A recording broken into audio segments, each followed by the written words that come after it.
Hey, everybody. Welcome to the Weekly Daily, the weekly podcast where I talk about myself, Ben Dailey, and my journey of becoming a full-time stand-up comedian.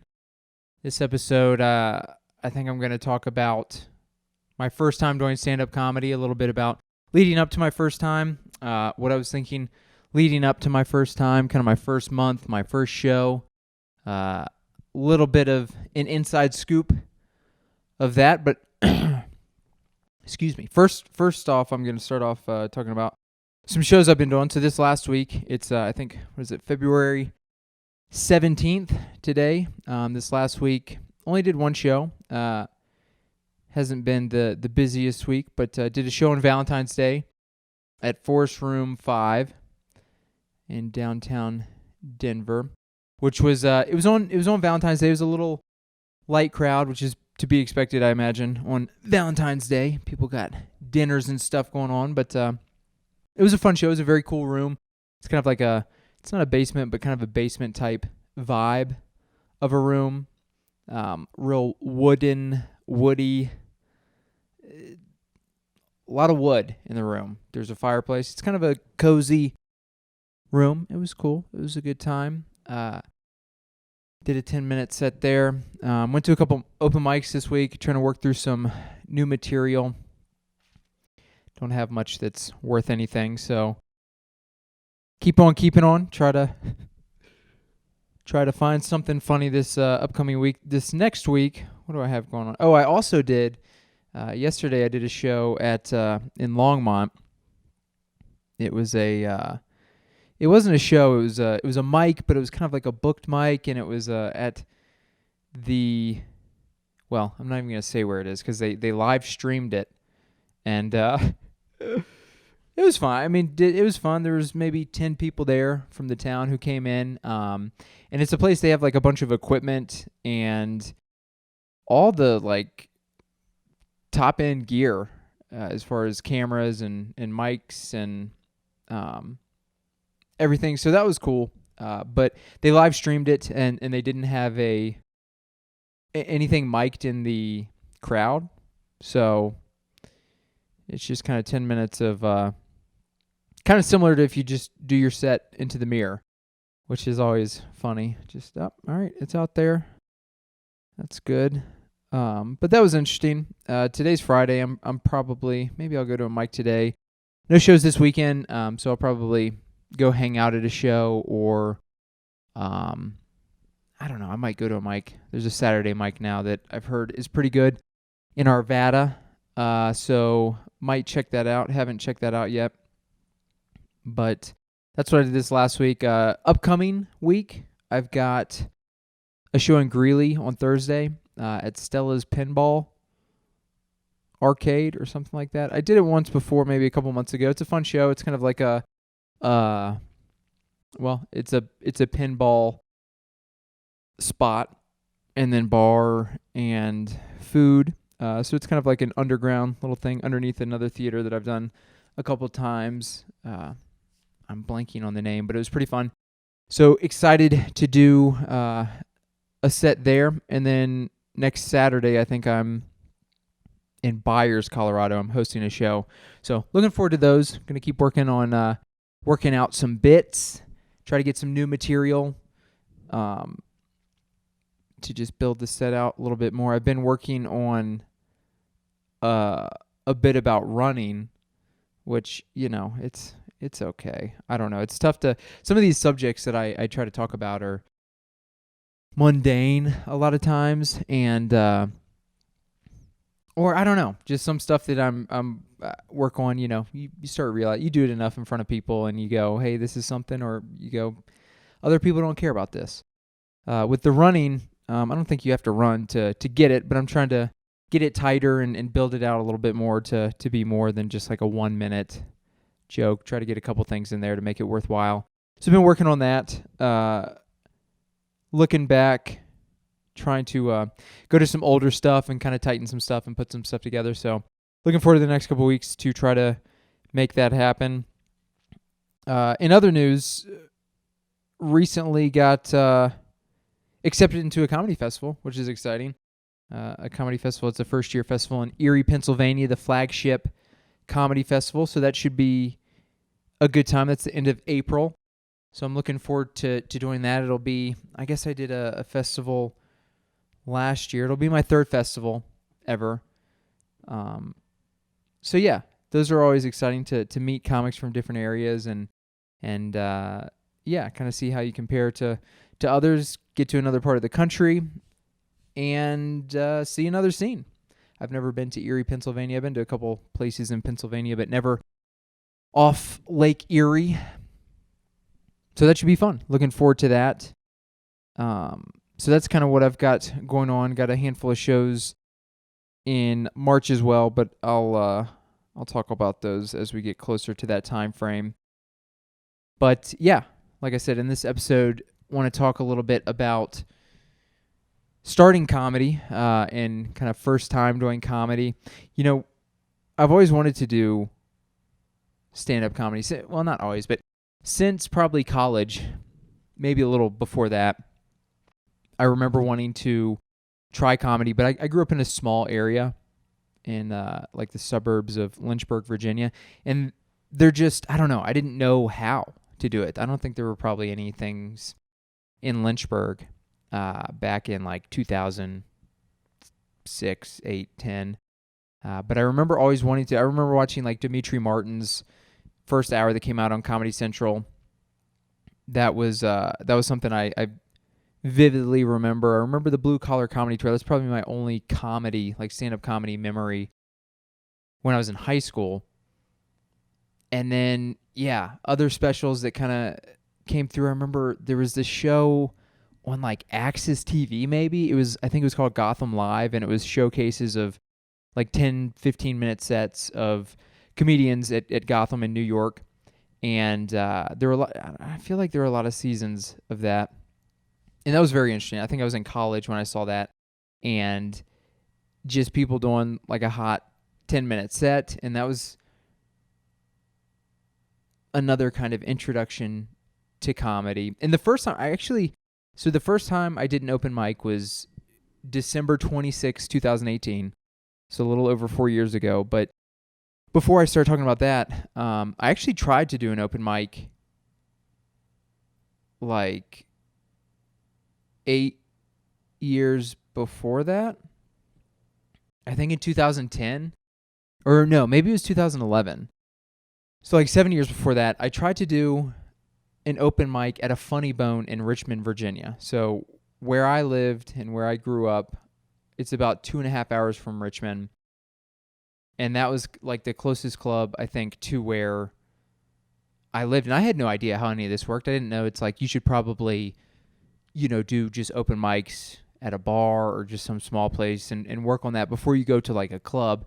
But I didn't know how it worked. So I remember I went and tried to sign up for the open mic like during the day before the open mic show, which was that night.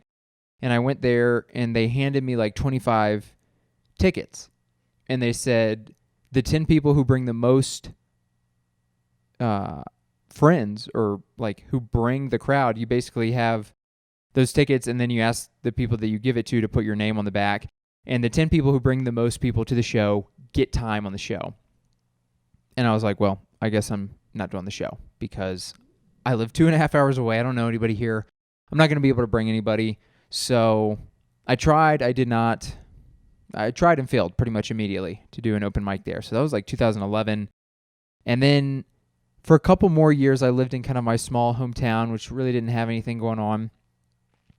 Then I moved to like the suburbs of Washington, D.C., which, I mean, I'm sure there's plenty of stuff going on there. In my time there, I'm surprised I didn't like look into it. I must have just been maybe not actively thinking about it at that point.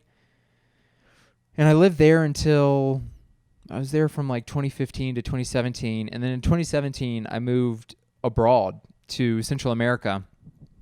And in Central America, I lived there for a year. It was very fun. It was a cool experience. I came back in 2018. And when I came back, I was in Virginia for a couple months, and then I moved out to Denver after that and started comedy pretty soon after that. But it was interesting. I remember being in a foreign country and like, talk about bombing.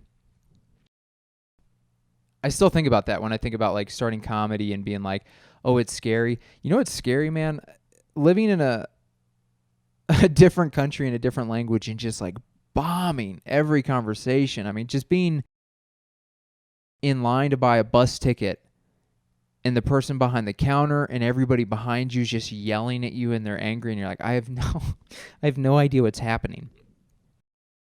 And so after like a year that, I picked up the language over time, but you're still just in a lot of uncomfortable situations and kind of just really struggling through. It's a lot of uncomfortable situations. So after a year of that, and then after moving back to the States and moving to Denver, and before starting comedy, I was like, man, if I can do that and really go through some uncomfortable situations, I can probably go on stage. And I think some of that related, but also, just like anything, starting out a new thing, comedy included, there's still fear there for sure. But yeah, fast forward to the first mic that I ever did, December 26, 2018. Leading up to it, so I moved to Denver in October 2018, and it was the first time that I realistically lived in an area and kind of knew and started looking around, seeing like, oh, there's open mics everywhere. I don't know if I looked at Facebook groups or what, but I became aware that it was a possibility to do in the city. And I remember watching a bunch of Kill Tony at that point for a couple months leading up to doing my first open mic. And so it was one of the few years I haven't gone home for Christmas. And so there wasn't much going on. Most people were out of town, so I was watching a bunch of Kill Tony, and then December 26th, I saw that there was an open mic at, it's called Rise Comedy. Now, it used to be called Voodoo Comedy. It's like an improv theater in downtown Denver. And I saw that had an open mic going on December 26th. And so I just decided to go. I think I walked there. I lived maybe like a mile away, so walked there and probably ran through my set a million times. And it's funny, before you do comedy, I think everybody's similar to this. You write a bunch of stuff down, just kind of one draft, and you look at it and you're like, this is, people are going to pay me money to hear this for sure. And that's not the case at all. But you don't know yet until you kind of get up there and get input and feedback from a crowd. So, I was like, this is the greatest 5 minutes that anyone's ever written. And I had a couple things that you're trying to memorize. So the whole walk there, I'm like running the jokes. And then I get there and, it starts filling out kind of in the lobby area before the show. And then it hits you, then the anxiety and the fear start hitting you. And then just the negative thoughts, like, what if I bomb? What if I forget everything? What if I black out, throw up? Just anything and everything that's bad and could happen, you start thinking of. And I remember there were like 3 dudes there that just sat beside me, and I did the typical like new comic thing where I was so nervous, and I talked to him. I was like, "Is this y'all's first time too?" And all of them were like, "No, this is not our first time." But they were nice. They chatted with me some and helped relieve a little bit of the anxiety. So we eventually go in. Like I said, we were in the lobby area, and then there's like a door to the showroom. We go in. I sat in the front row beside these other guys, and it was the way the open mic was run.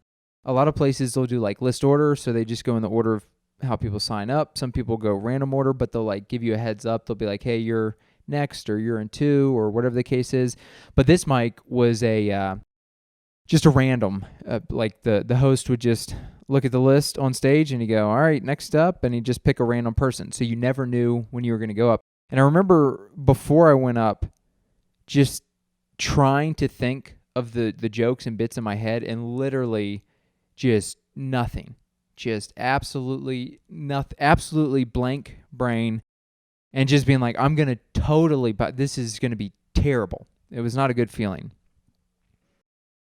I mean, that feeling is maybe not to that extent, but that feeling still happens where, before a big show or something, you try to like think of your jokes and you're like, I don't know anything. And you're about to go do like 30 minutes or something. And then, it usually you go out there and it works out. But the first time I was like, I'm going to forget everything. So they call my name, and one of the guys beside me, one of the group of 3 guys that happened to be there, he fortunately asked if I wanted him to record my set. So I have the recording. We'll see. I'll see if I can find it. I don't know if anything's worth posting.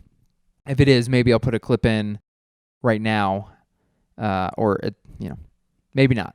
If you don't see a clip, then obviously I haven't put it in there. But I did a couple stupid jokes. Looking back, they're not really jokes. I think I did a toilet paper joke that was terrible. I did a joke about my brother had a college roommate who they went out and got sushi during college, and the whole joke was that his roommate thought that the ginger, like the little slices of ginger in the sushi, or not in the sushi, but they usually put on the side, like on a side tray or whatever, he thought that wasn't ginger. He thought that was dessert salmon. So he asked my brother if he was going to finish his dessert salmon. And basically, it's just somebody who lived 20-some years of his life before he realized that there's no such thing as dessert salmon. It's ginger. It's not fish at all. And I mean, that's kind of funny, but I just told it, there weren't really punchlines. But that place, fortunately, which, like I said, it was Voodoo Comedy. Now it's called Rise Comedy. That place is like a very supportive place. So a lot of people will do their first mics there. And a lot of people who are maybe less involved in the scene, but maybe go out occasionally. That's like a common place they'll go because it's a very supportive room, which is awesome when you're newer. I mean, it's awesome when you're not newer. It's good to have supportive rooms. But fortunately, I got a couple laughs throughout, even though it wasn't good at all. I'm trying to remember. Gosh, I did dessert salmon, some toilet paper joke. Oh, I can't remember what else I did. But it's one of those where, I'm kind of just pacing around. You don't know what to do with your hands. I brought the notes up, which in the beginning, people say don't bring notes on stage. Whatever's easiest. I mean, it's probably not a good idea to bring notes on stage when you're doing a show. But also, if I'm doing a longer set, or if I'm working on stuff, I'll bring notes on stage and just put it like on the stool. I try not to like have it right here. If it's an open mic, it doesn't matter. You can do whatever you want. It's totally up to you. But I did have my notes on the stool, and I was pacing and looking at it. And compared to a lot of sets after that, again, it's a very supportive room. That set went okay. And then after that, as soon as I did that, I kind of just like went full in.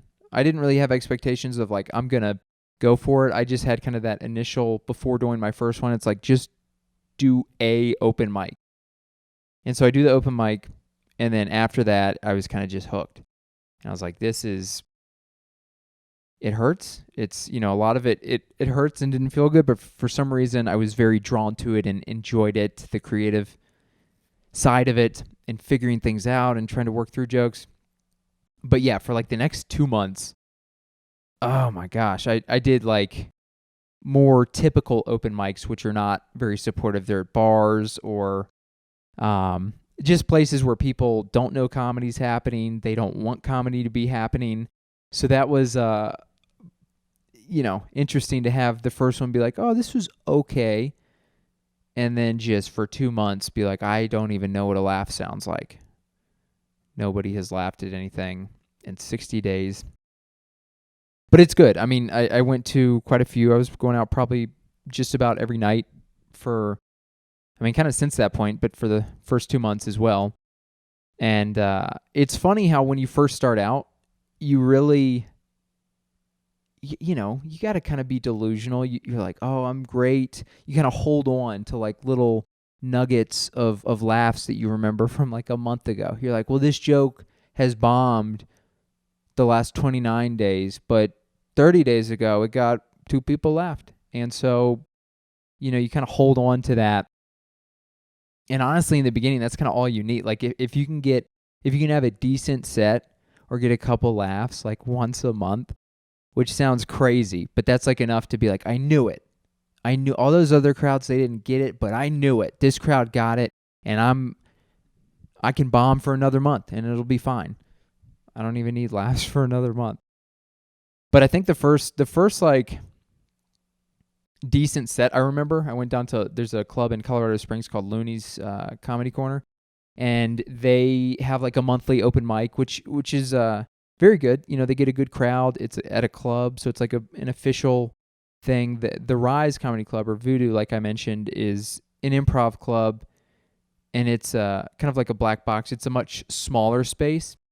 So I was still very intimidated, but Looney's is, if it probably fits like a couple hundred people, big stage, kind of more of a traditional comedy club setup versus my first open mic at Voodoo being a little bit smaller scale.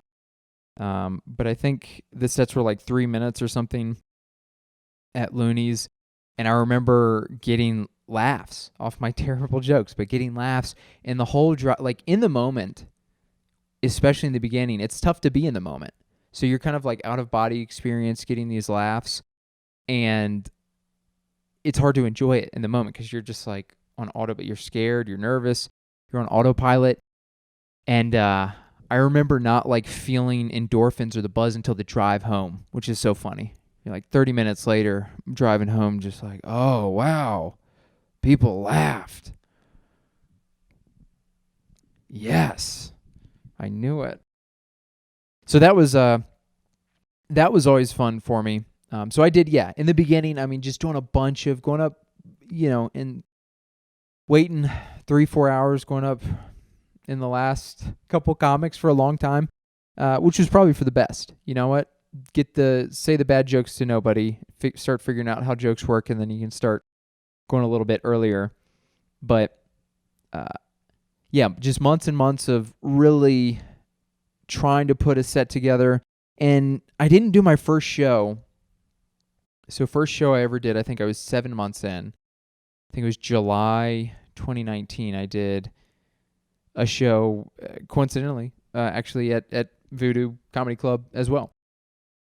Formerly Voodoo, now Rise.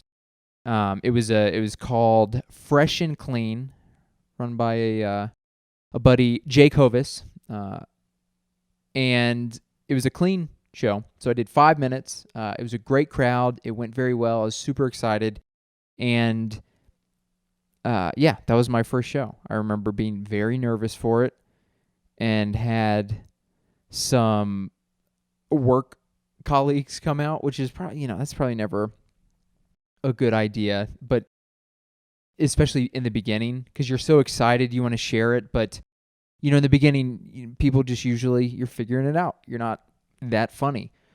So, but I didn't bomb. It went as well, I think, as it could at that time.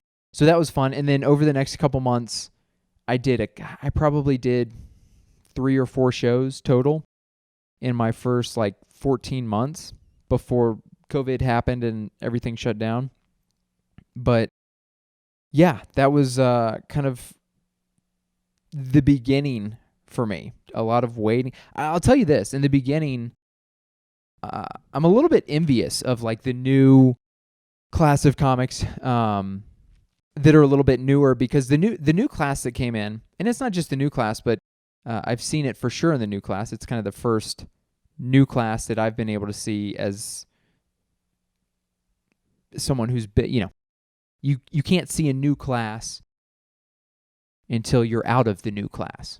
So it's kind of the first new class that I've seen come up, and they've been very supportive and a lot of very just supportive and friendly and kind of getting in very quick. I remember for 6 months just being awkward and shy and scared to talk to people.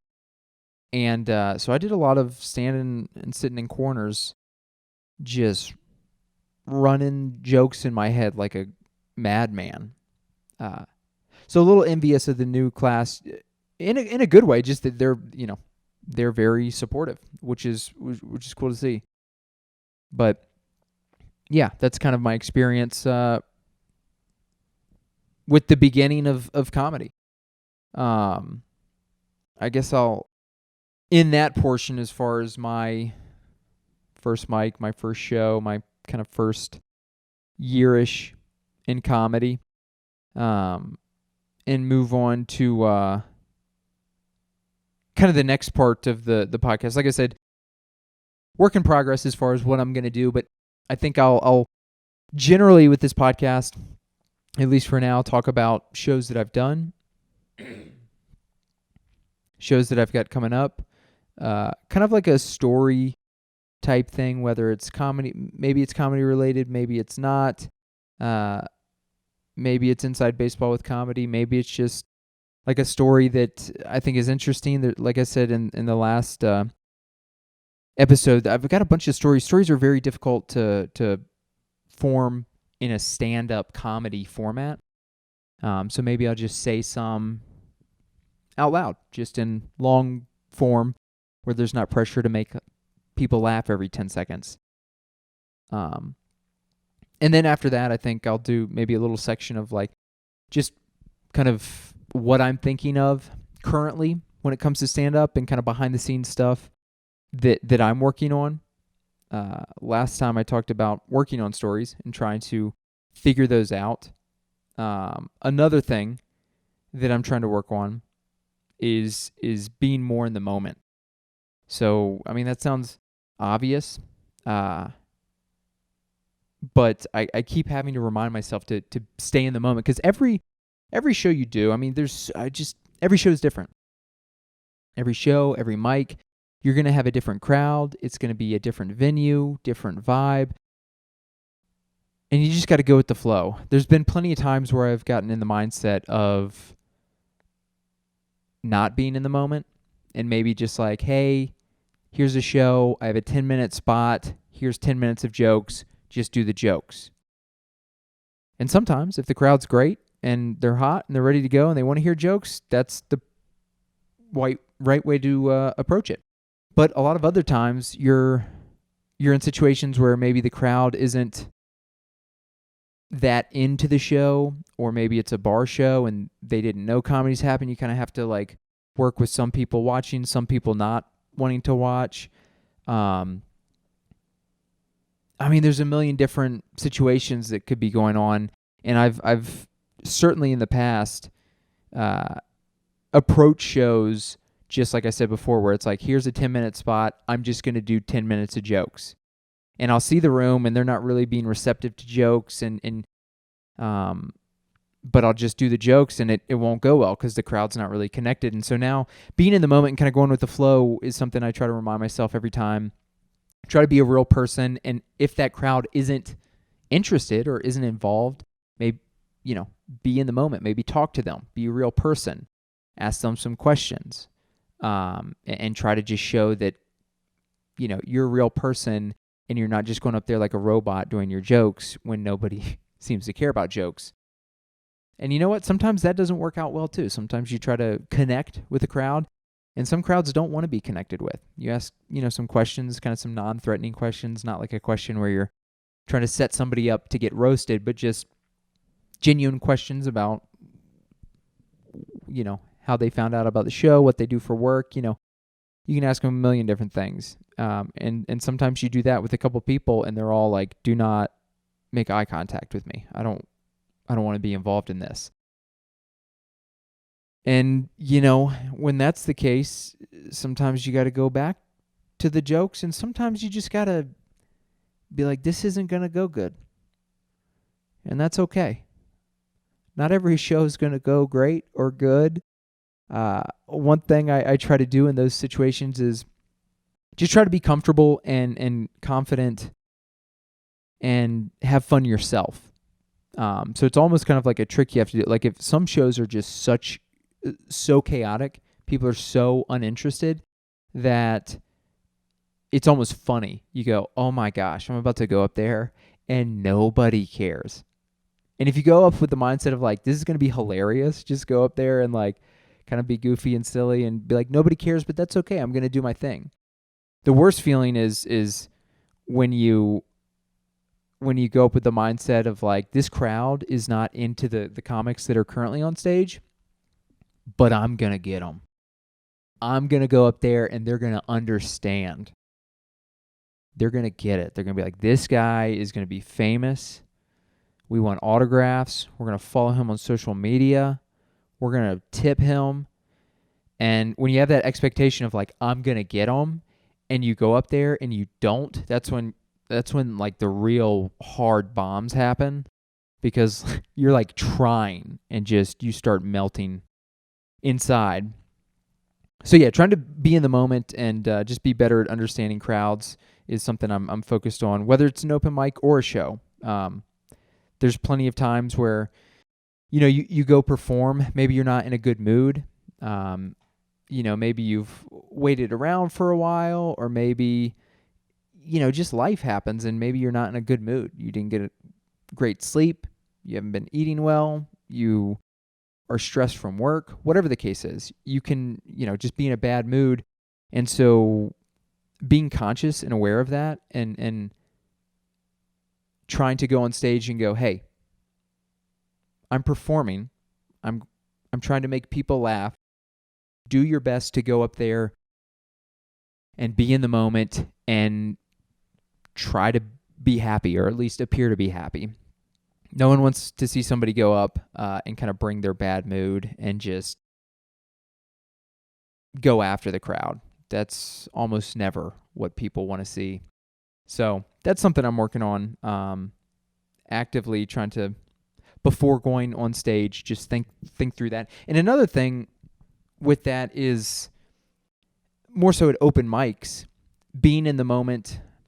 Because I'll write jokes kind of two different ways. Sometimes it'll be like kind of story-ish, or like a real life moment where you kind of have the bullet points in the timeline. So even if you don't have everything memorized, you're going on stage kind of with an idea of where to start, where to end, where to go with the joke. So you can be in the moment a lot easier. But other times I'll write just like a word for word, just be like, all right, I'm going to write about TVs. And then I'll just write out a bunch of jokes that kind of string together about TVs. And that's not like a lived experience that I can kind of just go on stage and just kind of be like, well, I don't really know the words, but I'll just talk it out. No, it's like kind of you have to memorize it and then go on stage. And so it's hard, it's almost impossible to be in the moment when you're trying to recite from memory. And that, by the way, that's okay too. I've had to tell myself that sometimes, because when I do write a joke that's from memory, it's going to take a handful of times to say it in front of people and then get it memorized to then be able to say it more naturally and then actually get feedback from the crowd that you can be like, all right, that joke is good, bad, in the middle. And that's okay. It's very, especially after you've done it for a while, you're like, I feel comfortable on stage, but you go on stage with like this thing you barely have memorized and you say it all robotically and you're like, am I progressing? Am I funny? But it's just a different type of bit, and that's okay. But I've been trying to, one bad habit I've had is I'll get too excited or want to try things out before I have them memorized at all, if it's a written out bit. So I'll go on stage without it even being memorized. And if it's not a lived experience or kind of something that I can go with bullet points, if it's just memorized jokes and I don't have it memorized, then it's like, yeah, it's not going to be good.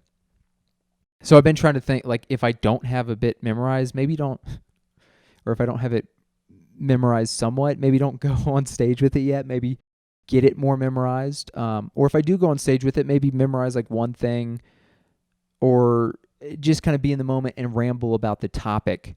But yeah, it never feels great to go on stage and not have something memorized. I wouldn't recommend that. Not memorizing a joke and being like, well, I'll try it anyways. But I don't know. Sometimes, for me, I don't like repeating material like too frequently. I enjoy the creative part of it.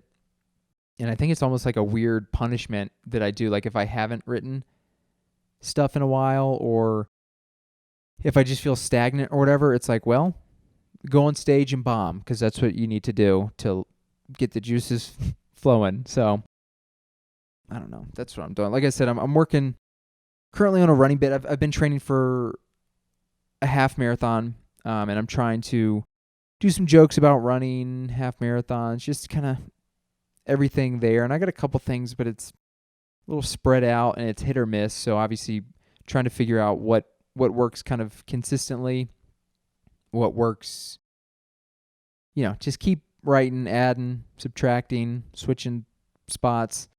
I wrote a bunch of stupid stuff just about stuff that doesn't matter at all. I wrote I tried to write a joke about pre-workout supplements yesterday, which I do that quite a bit, where it's like I don't take pre-workout. It's kind of a joke against pre-workout supplements, but I did it last night at an open mic. Granted, there was 5 people at the open mic that weren't really paying attention, but maybe something's there. I didn't feel great about it though. If it's not something that connects with me, I've definitely noticed it. I mean, this is obvious, but I've definitely noticed. I'll do a lot of writing about, like, if I can't think of something, I'll do like, let me just write about something, like an object in this room, just write about that. But that's not something that's like connected to you. So when I'm saying it, it's not something a lot of times you believe in. Like when it's personal stories or kind of connects to stories, it's like, this happened to me, I believe in it because it happened. Or like if I have an opinion or something that I believe it, you're saying it and you're able to sell it more.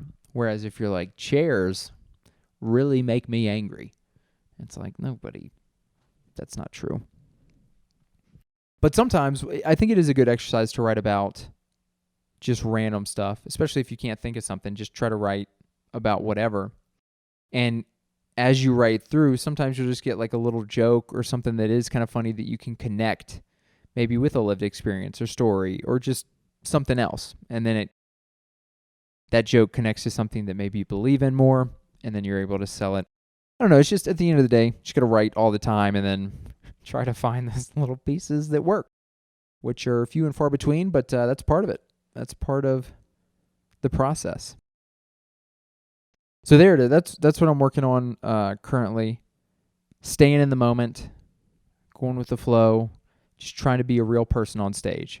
I did, I'll end this little portion of it with this. I did a show a couple months ago where I was doing a longer set. I was doing 25 or 30 minutes, and there was 2 people in the crowd. It was not many people, and all the comics who went before me were kind of doing what I mentioned earlier, which kind of just doing the time, just doing the jokes, and people weren't real receptive to it, and it was kind of awkward and uncomfortable. And I mean, going last on the show was nice in the sense that I was able to get a read on the crowd and what's working, what's not working. So I went up, and rather than being like, all right, 25 minutes, here's the jokes, I just tried to talk to the people and be a real person. It's like, honestly, if I just talk and have a conversation for 25 minutes, that will literally be better than if I just do my best jokes for 25 minutes because they're not engaged.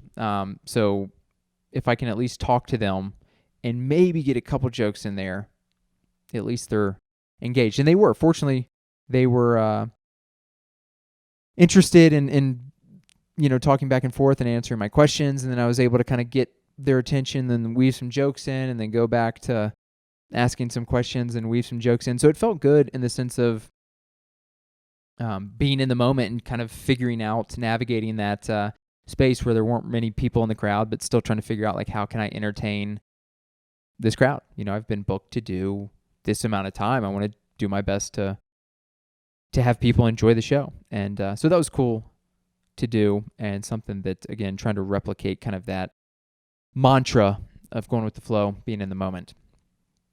But I'll end that part on that. Last part, one thing I think I'll do maybe at the very end of these podcasts is I've started reading over the last year or two, and I don't say that to be pretentious. I'm 34. I've literally almost never read my entire adult life, let alone, I didn't hardly read during childhood either. It's kind of unbelievable that I even know how to read, if I'm being honest. But during COVID, I guess it was like, you know what? I'm gonna start reading. I think it's a good thing. It's kind of a meditative thing in a way. With social media and phones and TVs and everything, it's always like, I gotta watch this stuff. And I think it's good to kind of like train your brain back to the old school way of like, hey, just read some stuff and wind down maybe before bed, or just learn how to like lower the intensity down a little bit, not so much screen time. So I think I'll end the podcast on books that I'm reading, and just a little bit about that. One thing, I have a joke about it, but my vocabulary is terrible, and I have a joke about how I don't think it's ever going to get better. I'm reading a bunch, I'm just not learning. So I'll try to do like a vocabulary word of the week, and I'll forget it immediately, but maybe it'll help me. 1 out of 10 will stick with me. But this book here, I just finished. It was a quick read. I've actually read a couple of books so far this year, and the first couple were sci-fi books, and they were okay. They were longer, and sci-fi books, they've got a lot of vocabulary that I'm not familiar with, and I never know if it's like, should I know this word? Is this a word I should know? Or is this like a sci-fi word that's like sci-fi specific? And if I haven't read a bunch of sci-fi, it's like, oh, makes sense that you don't know it. But this one is it's called Open Season by C.J. Box. It's a fictional book, but it's about a fictional character in Wyoming. He's a game warden. And yeah, that was a great description, huh? It's a fiction that has a fictional character. No, it was okay. It was a quick read. It was like 300 pages, and honestly, it was probably the fastest. I think I read it in like 4 days, which is, again, not trying to be pretentious. I'm in between jobs right now, so I had a little time. And it was just like an easy read. Some of the sci-fi ones can be like tough to wrap your head around all this stuff going on. But this one was just about a game warden in Wyoming and kind of a situation where, I don't want to ruin it if you guys are going to read it. But yeah, I feel like I've been reading some more complex books recently, and this was just like an easy read that vocab wasn't difficult to grasp the plot.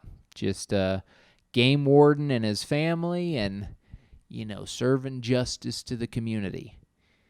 That's my synopsis. But like I said, I'll one word that I wrote down that I wasn't sure, he used it a couple times. It's always tough to learn a vocabulary word when these authors, their vocabulary is unbelievable. And they'll write, my brain doesn't pick up on it unless they write it all the time, if it's a word that's showing up all the time. But a lot of these authors have such a wide vocabulary that they'll just use every one. And instead of doubling down on words, they just, all right, I got another word, and 600 pages of just all the words that I don't know. But fortunately, this guy, CJ Box, he used a word, suffused. You guys familiar with suffused? If so, let me know. I was not. Suffused is to spread over or through, to spread through or over. So I'll forget that immediately in about 30 seconds. But that's the vocabulary word of the book that I learned. If you guys are readers and have suggestions, feel free to. I'd also love to hear that. Feel free to leave that in the comment section. I'm always looking for good words or good books to read. And when I look myself, I always struggle to find one. When people just give me recommendations, it makes it a lot easier to just pull the trigger that way. So yeah, if you got any recommendations on books, let me know. Leave it in the comment section. But other than that, yeah, like I said, thanks for tuning in. If you got this far, thanks for staying tuned the whole time. I'm going to try to do this every week. Again, follow me on social media at Ben Dailey Comedy to check out upcoming shows and everything like that. So I'll end it there. Thanks again for tuning in, and I'll see you guys again next week.